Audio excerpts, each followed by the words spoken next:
push against that wall. There's no place to go when I fall. I'm so sick of being put down.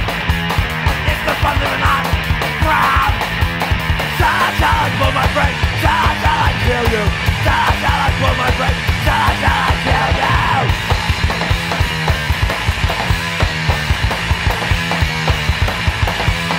I'm so sick of being called a joke. Honestly, my life is not a hope. I'm so sick of being put down.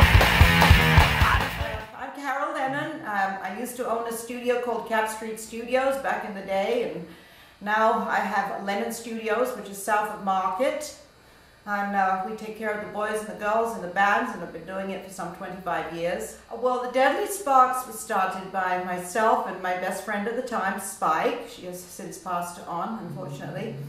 And we started it because we discovered there were a lot of girls that wanted to skate, but they felt very intimidated skating with the guys who were really good skaters, Jack's team and Jerk's team.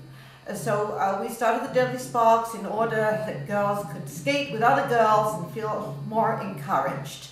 And our first run started at the top of the park on Stanyan, all the way down to the beach. 5 of us showed up to do it, and that was the beginning of it. And then there was a bunch of other girls called the YAA Girlz, the Young Alluring Alcoholics. And they didn't want to become Deadly Sparks, so they started their own team, the YAA Girlz.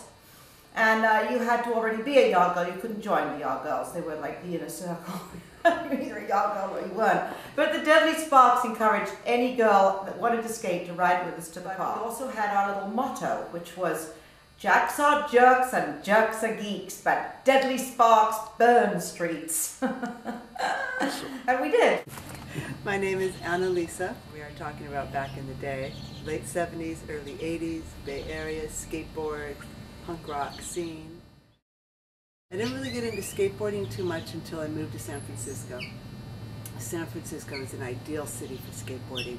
Oh, what a joy it is to skateboard down a hill, especially at 2 or 3 in the morning when there are no cars around and that street is all yours to skate any way you like. The early 80s, there was a real crossover in the music scene, skateboarding and punk rock. And as a punk rocker, it was pretty natural for us to get around. Skateboards for us were a combination of things. They were our transportation, our protection, our survival protection tool or weapon, if you will. It also provided, of course, our sweatshirt folded up over it, a pretty good pillow to lay on when you found yourself having to crash at somebody's house or sleep outdoors somewhere. We used to skate with the boys a lot, you know, Jack's team, Jerks. The boys used to skate with us a lot. That's true. We had the beer and the food.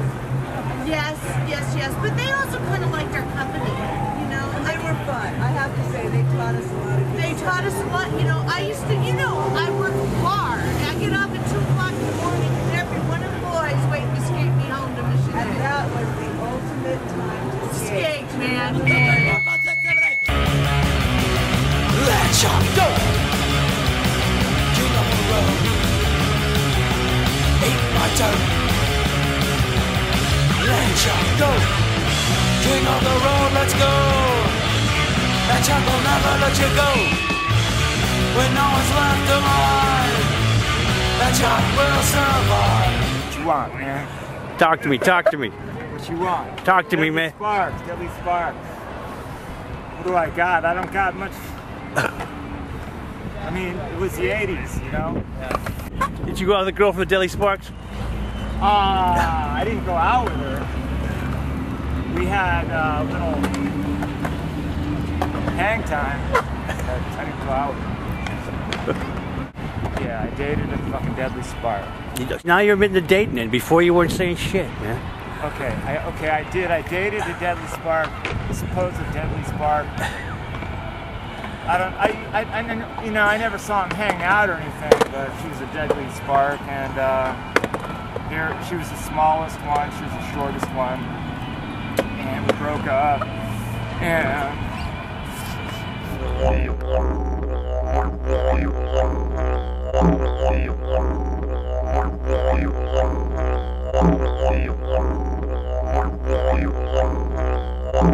Had a hotel room. We were guests of Ricky Nelson, and Thrasher magazine was And there. the Democratic National Convention That's right. was in town at the same time.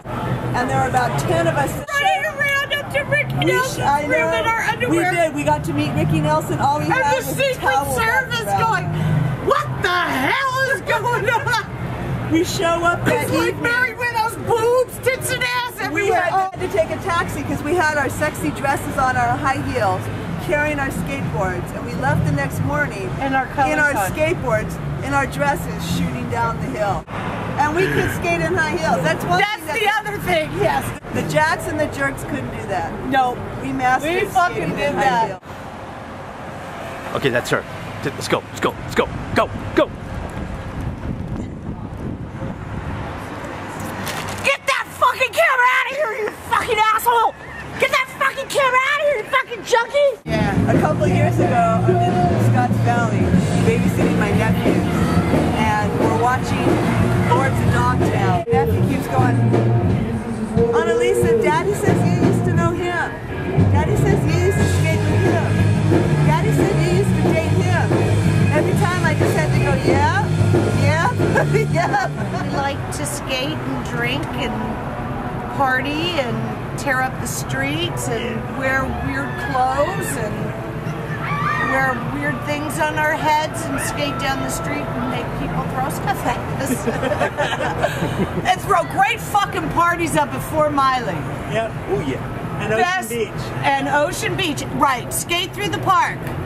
Every Sunday, sponsored by Carlos at Fogtown. Carlos to Fogtown. And for those of you who know Dogtown, we're talking about Fogtown, Northern California. That's El what it's Norte. about.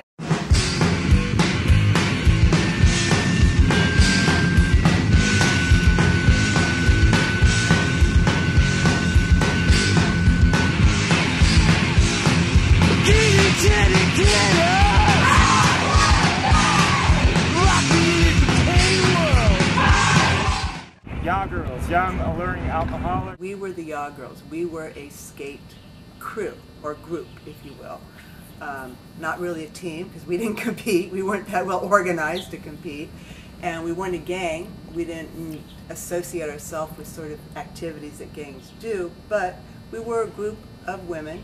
There were anywhere from 20 to 40 of us at any given day. We would just get together, we would skate, we would hang out, we would visit, we would eat, and we would drink. A handful of us were what I would call actually good skateboarders. Most of us were okay at it. We could get around town, we could do a few tricks, but we weren't going for the professional thing. So lo and behold, People magazine came out to follow us around, take photographs, and interview us. And this was 1984. And it was, the article was called Thrashing. And this was the first shot. And then here was the article itself. And here's a picture of me. I'm all of about 20 years old right there, 1984.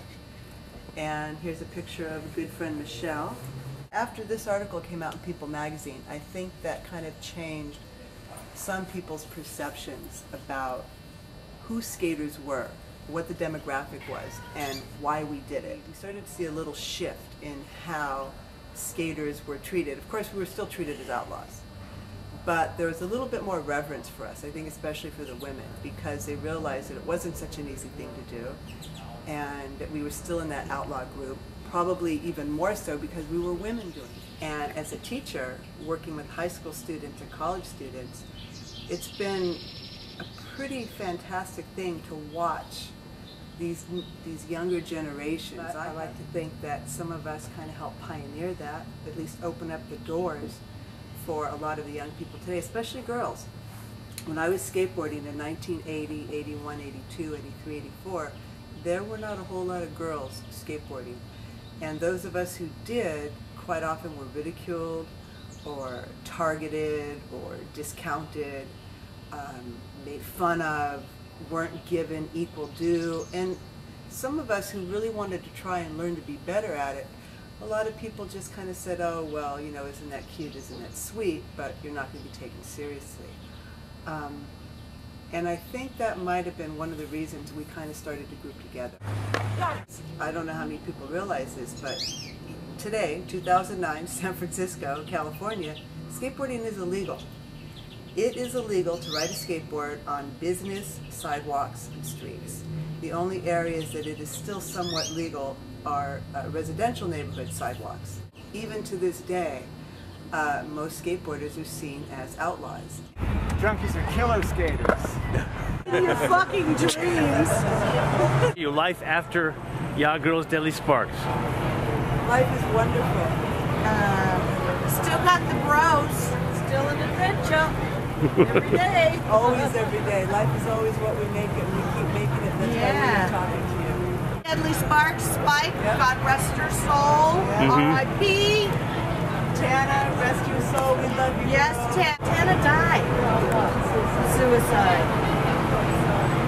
Young and white and tired of the disco. Shave your head and come to San Francisco. Young and white and you're tired of the disco. Shave your head and come to San Francisco. You were born in the summer of love. Mommy and daddy took too many drugs. Dad shot a scene at the Woodstock Fair. Now you're 16 but you're not quite there. Hey!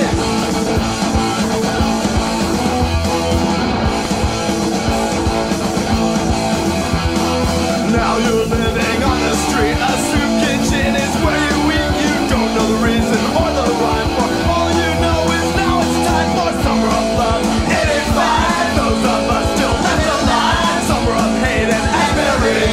Is this where I'll always be? Young and white and tired of the disco. Shake your head and come to San Francisco. Young and white and you're tired of the disco. Shake your head and come to San Francisco.